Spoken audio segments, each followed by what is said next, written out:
అందరికీ hi, welcome to Uddanam news. నేను మీ లోకనాథం కాళ్ళ.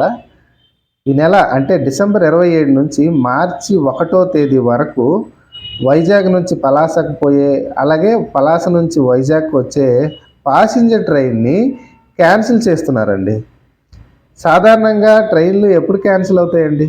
ఏదైనా ట్రైన్ యాక్సిడెంట్స్ జరిగితేనే, లేదు అంటే తుఫాన్లకో ఇలాంటి వాటికో, లేదు అంటే భద్రతా కారణాల వల్ల ఒక రోజు 2 రోజులు 3 రోజులు ఇలాగా ట్రైన్ని క్యాన్సిల్ చేస్తారు.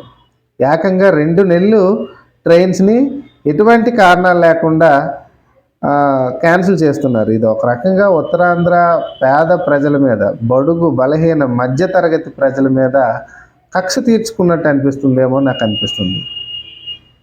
ఎందుకండి క్యాన్సిల్ చేస్తారు? సంక్రాంతి అనేది ఎంత పెద్ద ఫెస్టివల్ ఉత్తరాంధ్ర ప్రజలకి. ఎక్కడో దూరంలో ఉండే ఈ వలసకి వెళ్ళే ఈ ప్రజలందరూ కూడాను వాళ్ళ ఇంటికి, వాళ్ళ సొంత ఊరికి వెళ్ళి వాళ్ళ తల్లిదండ్రులతో, వాళ్ళ కుటుంబ సభ్యులతో, వాళ్ళ బంధుమిత్రులతో సెలబ్రేట్ చేసుకునే ఒక సంక్రాంతి పండుగను ఇంత దారుణంగా రైల్వే శాఖ నిర్లక్ష్యం చూపించి సంక్రాంతి పండుగకి ఈ ప్రజలు వెళ్లకుండా అడ్డు వేస్తుందేమో అనిపిస్తుంది.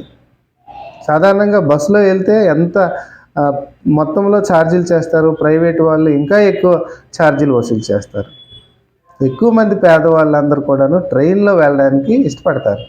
మరి అలాంటిది మీరు ఎక్స్ట్రా ట్రైన్లు వేయాల్సింది పోయి, ఎక్స్ట్రా బోగీలు జత చేయాల్సింది పోయి, కొత్తగా ట్రైన్లు క్యాన్సిల్ చేయడం అనేది ఇది ఒక రకంగా ఉత్తరాంధ్ర ప్రజల్ని ఇబ్బందులకు గురి చేసే అంశము. మరి దీనిపైన రైల్వే అధికారులు చొరవ తీసుకోవాలని కోరుకుంటున్నాను. అలాగే ప్రజాప్రతినిధులు దీని మీద ఇంట్రెస్ట్ చూపించి ఆ క్యాన్సిల్ అయ్యే ట్రైన్లు మళ్ళీ పునరుద్ధరించేటట్టు చేయాలని కోరుకుంటున్నాను. ప్రత్యేకంగా ఉత్తరాంధ్రకి పెద్ద దిక్కు అయిన కేంద్ర మంత్రి కింజరాపు రామ్మోహన్ నాయుడు గారికి కూడాను నేను వేడుకుంటున్నాను. ఈ క్యాన్సిల్ అయ్యే ట్రైన్ని పునరుద్ధరించాలని వేడుకుంటున్నాను. Thank you, me Lokanath.